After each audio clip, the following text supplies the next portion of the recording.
Dr. Death, the angel of death, the good doctor? Harold Shipman is one of the most prolific lone serial killers ever. Just look at this victim list. It's unbelievable. 218 confirmed murders and possibly dozens more. What drove this middle class, well respected GP to kill little old ladies? Hey doll, I got a new mic. I'm drinking some kind of ginger, cayenne pepper squash cordial juice from Marks and Spencer's. It's nice. It's long overdue. It's time. It's time for Harold Shipman, Dr. Death, Nottingham, England. Harold Frederick Shipman Jr., nicknamed Fred or Freddie, was born to working class parents on the 14th of January 1946. Of three, he was the middle child, which explains a lot. You'll see, not really, I'm joking. Well, he studied hard, although wasn't astoundingly brilliant or overachieving despite the extensive studying, which sucks and is kind of sad. Harold was always slightly aloof as a child, always maintaining a distance between himself and his peers. This antisocial superiority complex was encouraged by his mother Vera, who thought little Junior was brilliant and would go on to do great things. Although he was a junior, he was a bit of a mummy's boy. Harold was particularly close to his mother Vera, which made it all the more harder when Vera was diagnosed with lung cancer in her early 40s. Poor Vera was in so much pain that she needed morphine, administered at home by a doctor. Harold was the tender and impressionable age of 17. He witnessed his mother's pain going up and down, the powerful morphine subsiding her pain, despite the terminal condition. Vera died at only 44 years old, and Harold was by her bedside as she slipped away. Harold sat by her bedside as she slipped away in a morphine haze, similar to what would later become Harold Shipman's own M.O. This was when Harold started to show an interest in medicine. Harold studied medicine at Leeds University School of Medicine. While at uni in 1966, a 19-year-old Harold met 15-year-old Primrose. She was doing an art course. 6 months later, Primrose was pregnant, and soon after that, it was the 60s, the pair wed. So friggin' young to be married. My God. Although they did seem to be happy, maybe. The couple went on to have 4 children. In 1974, Harold was finally a fully qualified doctor. The 28-year-old took his first job as a general practitioner in Todmorden. However, already there was a fly in the ointment. 3 of Harold Shipman's patients died in one day. Harold was caught forging and prescribing himself synthetic opioid painkillers. Look at this picture. This is a picture taken when he was working in Todmorden. How could they not tell that he was on drugs? He looks like he walked out of the cuckoo's nest. Sorry, that's insensitive of me. But he's the bad guy here, remember. Harold was fined £600 and had to attend a drug rehab. After this rehab stint, obviously, it was time for a fresh start. So he packed up his young family and got a different GP position at the Donnybrook Medical Centre in Hyde, a town outside of Manchester. This is where the Shipmans would live for decades. Hyde was an old-fashioned, traditional community, a close-knit small town.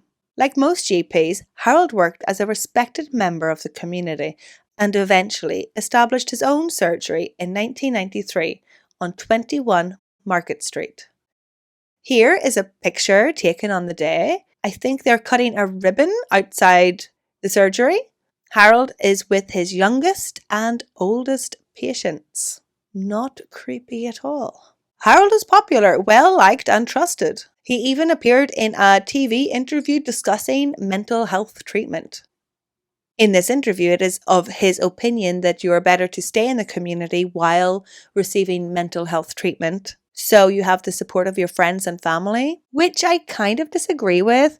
Not to be devil's advocate or like Harold Shipman's advocate, no, that's not how that saying goes. But not to disagree just because it's Harold Shipman. But sometimes your friends and family are not supportive of your mental health therapy. Sometimes they're not supportive.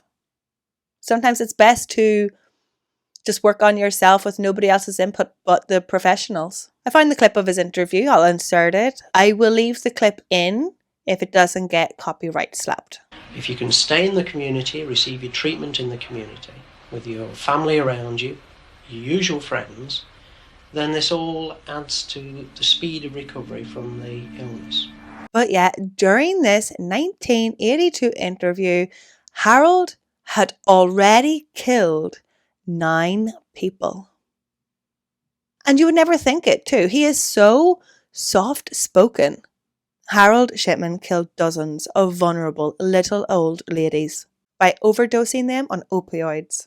And as far as serial killers go, Harold Shipman had it quite handy. Harold never had to get rid of the bodies. He could get the relatives or the coroner or the council to come pick them up, to clear away his dirty work once he was finished. The way in which the victims were found was in itself quite disturbing. Many of them were found fully clothed in the middle of the day, often sitting upright in their sofa or at a chair at their dining table. But then on the medical notes or death certificates, Harold would write that the deceased died from a heart attack, which just didn't make any sense with the way the bodies were found. Some of the cases Shipman had certified on the cremation form stated that he had carried out a full external examination of the body. And yet, when the body was collected, the body was sitting upright and was still fully clothed, buttoned, shoes on, like everything not out of place. It was painfully apparent that no examination had been done. But obviously, Harold wasn't examining the bodies because he knew how they died. He killed them, and he got away with it for decades. But in 1998, cracks would emerge. In March 1998, Dr. Linda Reynolds had noticed a much higher than average death rate among Harold's patients. 67 above the average deaths in females aged over 65. Not only that, but she was also co-signing a lot of cremation forms for elderly women. Dr. Linda grew suspicious and expressed concerns to the district coroner. Around the same time, a funeral director came forward to the police and expressed concern with the amount of business they were doing, I guess, with Harold Shipman. So 2 people have came forward with very serious suspicions and allegations. The next month, a police investigation was made, but quickly closed due to insufficient evidence. Later, the Manchester police would come under fire for assigning inexperienced officers to such a complex case. About 2 months after the investigation was closed, Kathleen Grundy was found dead at her home on the 24th of June 1998. And Harold was the last person to see her alive. He signed her death certificate, citing the cause of death as old age. However, this time, Harold's murder didn't go so smooth. Kathleen's daughter Angela was a lawyer. Angela was immediately concerned and suspicious when her mother's lawyer reached out to her and told her, Kathleen left a will, but you might want to check its authenticity. Kathleen Grundy's will totally excluded her own daughter and grandchildren. But this doctor was set to gain £386,000, equivalent to about £600,000 in today's money. Angela went to the police and told the police there is something wrong with this will. My mother would never write me and my children out of it. Who is this doctor? Angela also pointed out that Kathleen's signature didn't match her other signatures. So police began a second investigation. Thankfully, Kathleen's body was not cremated, which did mean, however, that the Grundy family had to endure the exhumation and re-examination of their loved one, of their poor mother. But it wasn't for nothing. It was found that Kathleen's body had traces of diamorphine, a strong opioid, often used for pain control in terminal cancer patients. But Kathleen didn't have cancer. It's awful to know that Kathleen went this way, but this is kind of like a break, isn't it? We got medical records. I don't know. I don't know why I'm smiling. Get him! When Harold was confronted about this, why were you giving her opioids? Harold claimed that he was only administering opioids because Kathleen was out and out addicted. Investigators thought this was absolutely ridiculous. An 82-year-old former wife of the mayor was scoring bags of heroin. They knew they were just scratching the surface, but honestly, I don't think they realized how deep it was going to go. Harold was so confident and so cocky in his MO and his arrogance and his superiority complex. It's just like when he was a child. He thought he was better than everybody else, so he didn't integrate with them. He thinks he's better than the police. Here, have my computer, Harold said. Harold told the police they could read his computer medical notes, so they did. The police took Harold's computer and upon metadata examination, it showed that the notes were entered after Kathleen's death. Womp womp. Harold, you handed them the evidence. Such arrogance. Also, yeah, metadata and stuff like that is like common knowledge today. We know everything is logged and changes are saved, like even when you press delete. But they probably didn't know that back then. Well, Harold definitely didn't. Things are heating up for Harold. In August of the same year, 1998, while all this was going on with the investigations, lawyers exhuming, a taxi driver was also suspicious of Dr. Harold Shipman, as 21 of the taxi driver's clients were now dead. He was so convinced of his suspicions. He had no hard evidence. At least Dr. Reynolds and the funeral director, they had numbers, but this guy was so sure. He was so sure in his gut and just from knowing people. Taxi drivers know everybody. He went into the police and he told them and he filed a report. He had no idea of the previous two investigations or the body being exhumed. See, the taxi driver's customers were Dr. Shipman's patients. He would drive these little old ladies to Dr. Shipman's practice. And, have a wee chat with them and help them in and out of the car. In the taxi driver's opinion, these women were not at death's door. They did not look like they were about to just drop dead. The fact that they were out and about, getting taxis and in and out of taxis, like it speaks a lot. And then to die so suddenly, it just doesn't add up, just doesn't make sense.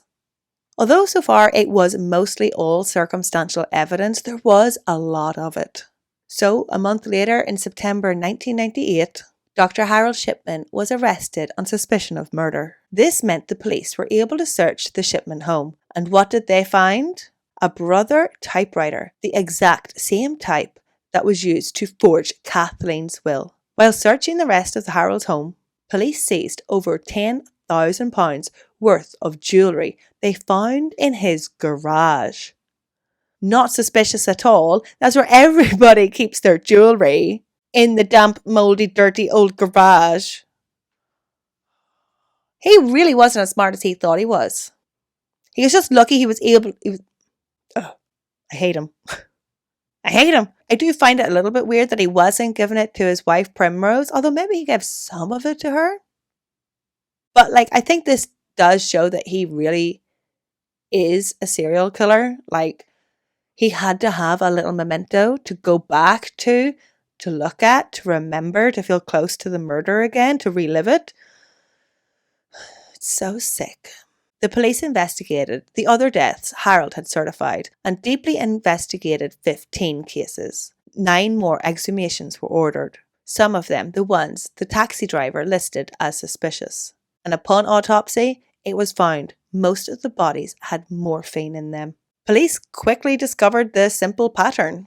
Harold would administer lethal doses of diamorphine. He would then go back to his GP practice to falsify his notes and medical records, making it seem as though the patient had been in bad health the whole time. He would then sign the patient's death certificates and send them off to be cremated. Again, the arrogance.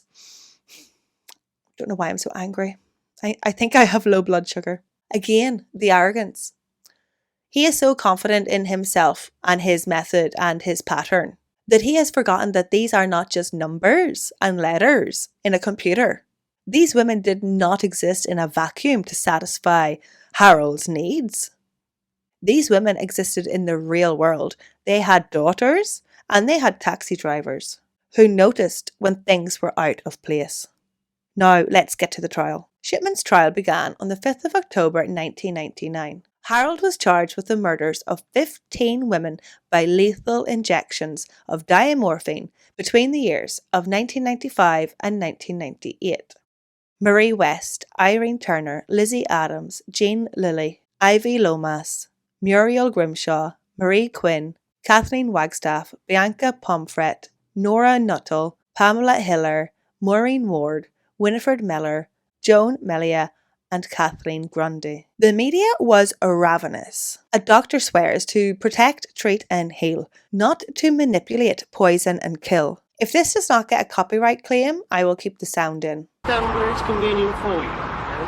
Sorry, Doctor. I'll come and stand where you'd like me to All stand. right. It's very good of you. I do apologise. Possible for you to rather than standing there, would it be possible for you to sort of come and get something out of your car and then go back in? I've been advised to stand and let you take a photograph and then go away. And I'm sure you've had enough time to take a decent photograph. Is it possible for you just to say anything at all? Back into surgery to do my surgery. But you have said you have nothing to hide, sir. Here, this is a news media video of Harold during the fallout. You can hear he is still very soft-spoken. He said he refused to give a comment and only came out so they can take a photo of him? Like, what's that all about? Oh, hey guys, you want an updated photo of me?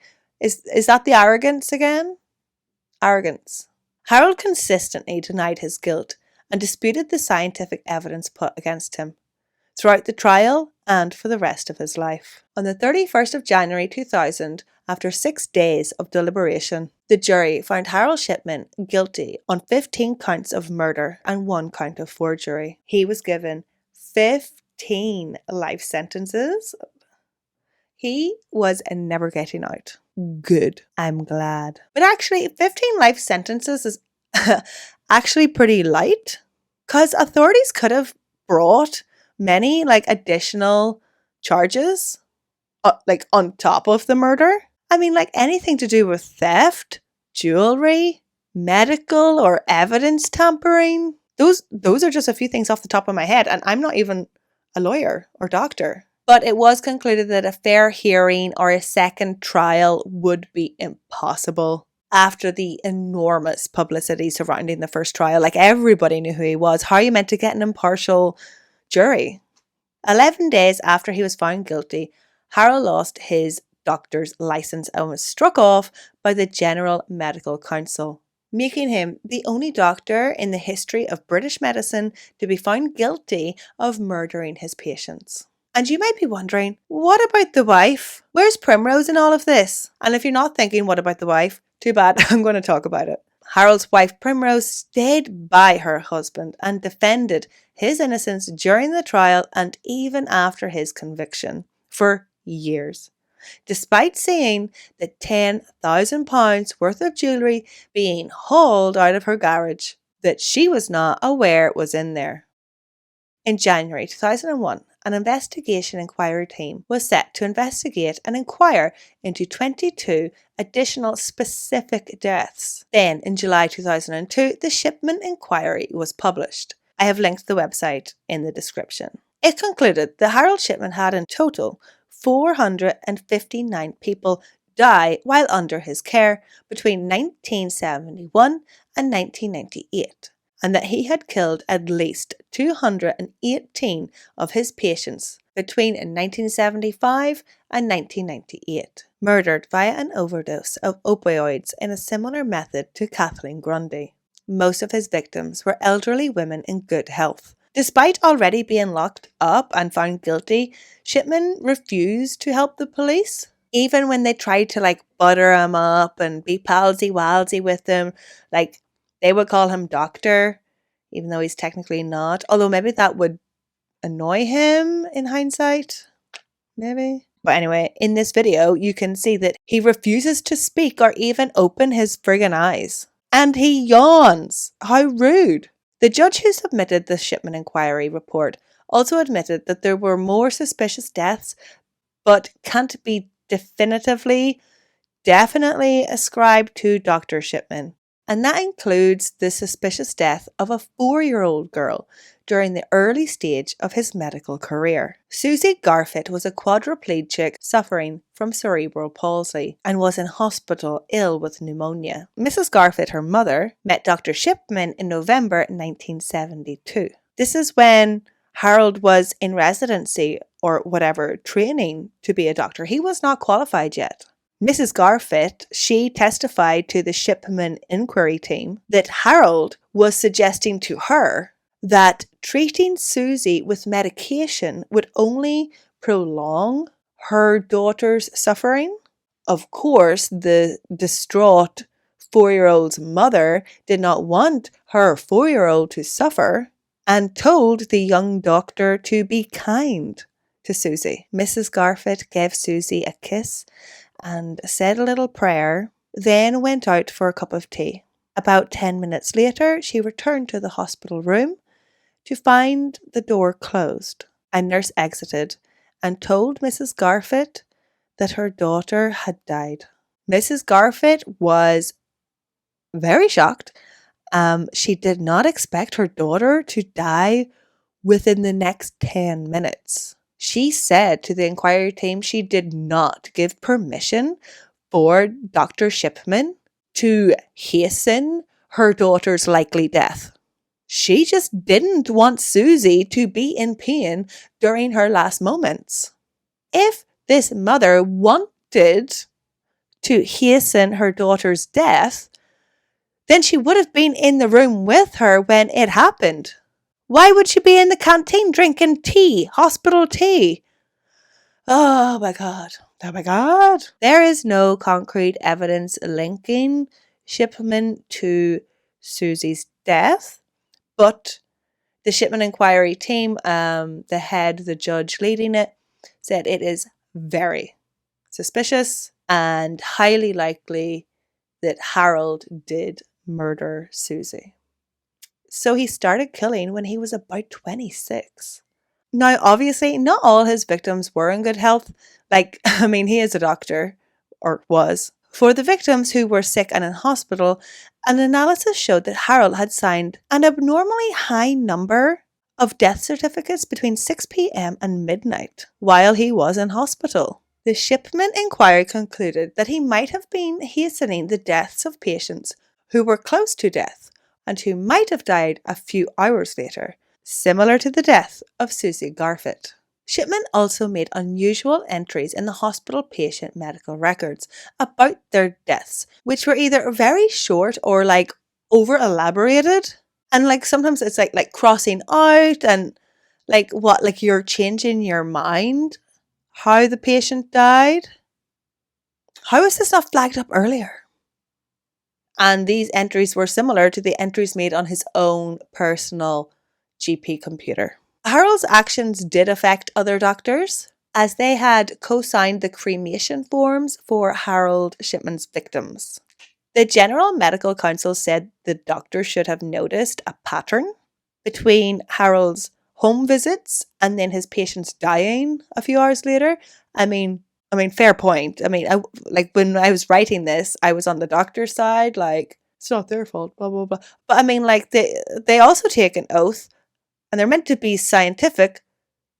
Did you not notice this? A very simple correlation. The taxi man noticed. How did you not notice? Some used this as the opportunity to highlight the fact of the importance of a computer system with statistical monitoring that would notice an increase in statistically different death rates and flag it up. Although saying that humans lie and Harold may have found a way around it, maybe. Well, I guess if they're death records, they're death record. But yeah, computers doing the numbers does help. During his time in prison, Harold refused to take part in prison courses, which would have encouraged acknowledgement of his crimes. This led to a temporary removal of privileges, including the opportunity to telephone his wife, meaning that they had to send handwritten letters like back in the olden days. Well, this is good for us nosy Parker true crime fanatics because we have all these letters to look at and read and know what was said.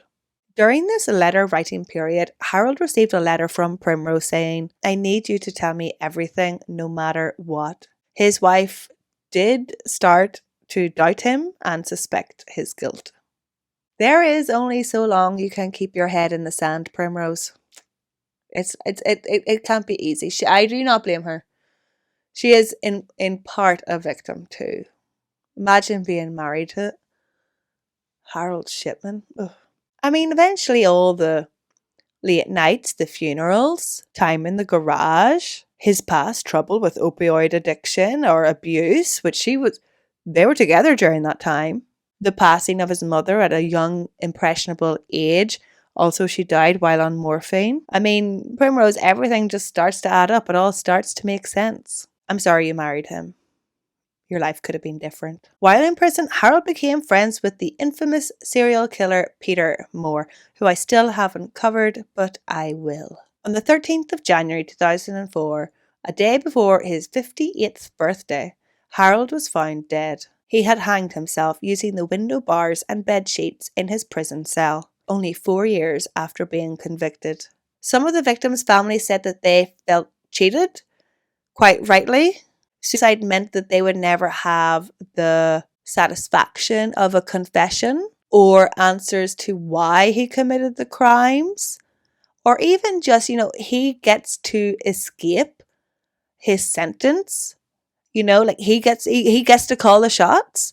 He took people's lives without their consent, and then he took his own life with his own consent. It's like, no, you should have to endure what we're telling you to endure. You don't get to choose. Why do you think he's a pig? Ugh. So nobody knows why Harold hung himself, although he reportedly told his probation officer that he was considering it to make sure that Primrose would get the life insurance payout because he lost his NHS pension. I don't think she ever worked, so she was poor Primrose and the 4 kids was probably struggling. So him doing that would help them out. So I guess he did one nice thing. Well, not for the victims. It's lose-lose everywhere, but at least Primrose could pay the mortgage. Primrose was recommended to not bury Harold in case the grave were to be attacked or desecrated, which it probably would have been. So Harold was cremated on the 19th of March 2005. Over a year after he actually died, they held onto his body for a year. The cremation was outside normal hours, held privately for Primrose and the 4 kids. I do wonder what all of this was like for the kids. They're not kids now, they're in their 50s. Gosh. In 2005, Primrose asked the police for the return of the garage jewellery. In response, the police wrote the victims' families, asking them to identify and claim their loved ones' jewellery. In the end, 66 pieces were released to Primrose. She kept what was her jewellery and then auctioned off the 33 remaining pieces. These were not hers, and the proceeds of the auction went to Tameside Victim Support. Also, in 2005, a memorial garden to Shipman's victims was opened to the public, called the Garden of Tranquility. Since the Harold Shipman case, many doctors reported changes in their dispensing practices. They were way more cautious when prescribing pain medication. And for a while, it seemed like many doctors were actually under-prescribing. The forms needed for cremation in England and Wales have had their questions altered as a direct result from Shipman. And lastly, why? It seemed that Harold had a pretty good life. The only real blimp in his timeline was the traumatic and slow death of his mother. This obviously led to an obsession with painkillers. First, he dabbled on himself. For a moment, I did wonder if Harold was a drug addict while overdosing all of his victims. But then I was like, nah, sure, like we would know that. It would have came out in the investigation, the trial, like the arrest in prison, like drug tests, autopsy, we would know. So it seemed like he was clean. Like he never went back to opioid use on himself. It seems like he was getting a fix from doing it to others. Some argue that he was recreating his mother's death scene for whatever masochistic reason. And I also wonder if he had a touch of Munchausen's by proxy. Maybe he didn't admit to being guilty because he psychologically couldn't comprehend that he was wrong. He couldn't see where he went wrong. Like Munchausen people have like a blindness to it, you know? Some people have also argued that Harold subconsciously forged the will because he wanted to get caught, or the murder was getting too much and he was out of control. But if that was the case, wouldn't he at some point admit to the murders? I mean, like if it was subconscious bubbling to the surface, it's going to become conscious at some point, but it never did. He never admitted. He had plenty opportunity. And it wasn't out of control. I mean, like it's not as if he had to kill each little old lady to stop that little old lady from calling the police. You know what I mean? It wasn't like the little old ladies were onto him, and so he had to kill them off. It's like some comical whodunit or clue. Nobody was onto him. He didn't like. It was the taxi driver. He wasn't killing taxi drivers. You know, Dr. Linda, the funeral director. He literally could have stopped anytime he wanted. He was not out of control. The little old ladies were not onto him. They were still going into him. Nobody was scared of him. He had surplus of victims. He could have stopped. But then again, I guess he was addicted to the killing. Jeez, that's sick. Which is again, is that Munchausen? He got his kicks. He got to feel like, you know, a valued member of the community. And then he got money out of it too. He's got jewellery and a forged will. He nearly got the will. Like it is possible he sold some of that jewellery. We don't know how much he stole. 218 minimum victims. More. There could be more. I don't know. The more I talk myself into it, the more I think it's Munchausen's. Look, everything's a spectrum. Maybe he's somewhere in the Venn diagram of serial killer and Munchausen by proxy. Instead of ending on Harold Shipman, let's end on the victims. Harold Shipman's youngest victim was Peter Lewis, 41. His oldest victim was Annie Cooper, aged 93. Now, there is no way I can go through them all, but if you've only been half watching, majority listening, look at this. Look at the amount of victims. When you see it listed out like this, it is truly unfathomable. Okay, so if we go to the top, back in 1975, if this is the first murder, we can see that he had a typical accidental murder. And then we see that he doesn't commit a murder for a few years, at least none that we know of. He then has a small rampage and a cooling off period. Then a huge rampage and a cooling off period. And then in 1995, when he gets his own practice, a massive, massive rampage. He is killing multiple people in a week. He is berserker mode, addicted to the killing for years until it all catches up with him. A Kathleen Grundy. Like I said earlier, Harold Shipman is the only British doctor to be convicted. But actually, Dr. John Bodkin Adams was charged in 1957 with murdering a patient. With rumours, he had killed dozens more over a 10-year period. Dr. Adams was acquitted and no further charges were pursued, but the legend and the rumours remained. And some think that Dr. Adams was Dr. Shipman's role model. And Dr. John Bodkin Adams just happens to be from my neck of the woods. So stay tuned. I will definitely be doing an episode on him. Anyway, I'm going to call it here dull Fuck Harold Shipman. Thank you for watching. Thank you for subscribing. Thank you for liking. And of course, a huge thank you to my very patient and supportive Patreons.